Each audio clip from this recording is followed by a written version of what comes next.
Ano po ba ang reason bakit network marketing ang pinili nyo? Ano, kasi alam ko engineer ka eh. Electrical ako by profession. Madaming reason, Roy, kung bakit networking. Siguro kung sasagutin ko to, hindi tayo matatapos. Because napakadaming benefits. Bakit kailangan mag-networking ang isang tao? Pero ika-categorize ko na lang sa dalawang reason. The main reason, personally, why I did networking is, number one, kasi ang ultimate benefit mo dito, number one, is financial freedom, which is gusto mong umasenso, gusto mong yumaman. And number two, yung tinatawag na personal freedom. Now, yung dalawang benefit na yon, personal and financial freedom, medyo para sa ibang industriya, mahirap yon. Kasi marami akong kilalang tao, nagkakapera, pero walang enough time. Kasi palaki ng palaki yung negosyo nila, palaki ng palaki yung responsibility nila. Palaki ng palaki yung oras na kailangan nilang i-google sa negosyo nila. Kasi sa traditional business, alam naman natin, pag lumalaki yung negosyo mo, kailangan mas tutukan mo. Pag dumadami ang branches mo, mas kailangang mas stress. Oo, mas stress ka. So, in a way, a lot of people become financially free, pero walang time freedom.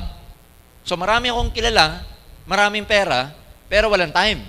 Pero mas marami akong kilala, puro time, walang pera. Yeah, marami sa tabi. Marami. Pero sa networking, may pera ka na, may time ka pa. Okay. Ang tawag natin dyan.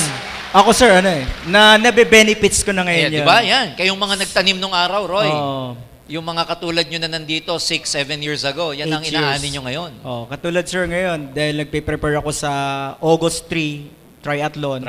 Ngayong July sir, last ko tong schedule sa network ko, sa business network ko. Oo. So, lahat na gagawin ko this August, ang training ko, it's more on physical and mental.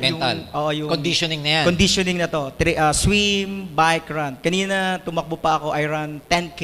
Bago pumunta dito. Just like this example, na nagagawa ni Roy yan because meron siyang time freedom without having to worry about the money he'll gonna make. Because kahit na ine-enjoy mo, Roy, yung freedom, time, alam mo na pumapatak yung metro mo sa DTC mo. Sir, yung pagising mo sa umaga, alam mo yung boundary ka na.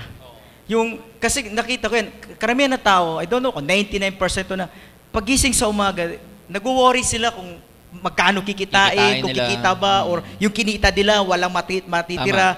Kami, katulad ng mga top earners sa AIM, pagising namin sa umaga, alam namin sobra. Yung kinikita nyo. So, ang gagawin namin, sir, sa isang araw, uubusin nila ng magsaya. Tama. Yung financial factor na yon, tapos na yon. Tapos na. Binigyan na ng AIM. Tama. So, ang gagawin namin sa araw na yon, gising ka alas 6, pagtingin mo, tapos na. Wala na akong problema sa pera. Gagawin ko, okay, may ilang oras pa ako, magsiserve ako sa tao ko, then mag-enjoy ako. Nangyayari yan because yung isang benefit ng networking sa tanong na to, yung residual income. Yung residual income na patuloy ka pa rin kumikita kahit hindi ka na nagtatrabaho. It's the type of income that you get paid, that you still get, even the work has been finished. Tapos na yung trabaho, tapos na yung pagbibuild, tapos na yung pagne-network. Few years from now, yung mga nagsisimula sa inyo, ganun din, i-enjoy din yung mga benefits na enjoy ng mga top distributors natin ngayon. And one last thing na gusto kong i-add dito, siguro isang dahilan bakit ko pinili ang networking kasi it's something that you can learn. It's something na pwede mo mapag-aralan kahit di ka marunong. It's something na, pwede mo ma-acquire kahit sir, hindi ka... Sir, kanina yung sumundo sa'yo, yung sumundo sa'yo New Day, driver lang yun, sir. Okay, pero nakamontero ngayon. Isipin mo yun. Yung sumundo sa'yo, pakyat. Kasi may sumundo sa akin from Canlubang exit. Can you imagine? Sabi ni Roy, he's just a driver.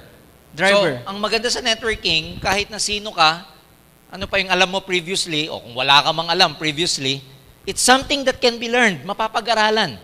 And therefore, kung mapapag-aralan siya, ang bottom line, lahat ng tao pwedeng maging successful dito. So, it's a life-changing educational business. So, ano lang yan lahat napapag-aralan Yes. Tapos, plus the fact that ang AIM Global, isa sa mga nag-pioneer ng training team, iba pa yung training na binibigay ng mga upline nyo sa inyo. So kung beginner ka, may training na ang grupo mo sa'yo, uplines, may training pa yung training team. Yung owners nagte-train pa. So ibig sabihin, the knowledge is available everywhere. ang kailangan mo na lang yung dedication talaga na pag-aralan siya. Attitude pa rin. Kaya nga, lahat pwede maging successful dito. Ang problema lang, maraming mga tao pa rin hanggang ngayon na misunderstood nila yung networking. Kaya hindi nila ma-absorb fully. Akala nila, linya-linya to. Akala nila, kailangan marketer ka talaga, maboka ka talaga. Alam nyo, lumang style na yung linya-linya. As I always challenge people, kung yung linya mo, hindi mo, kung linya niya, ginagawa ng prospect mo, no? Kung yung linya niya, ginagawa niya at hindi siya umasenso, subukan niya kaya dito sa hindi niya linya. Baka dito siya umasenso. Woo!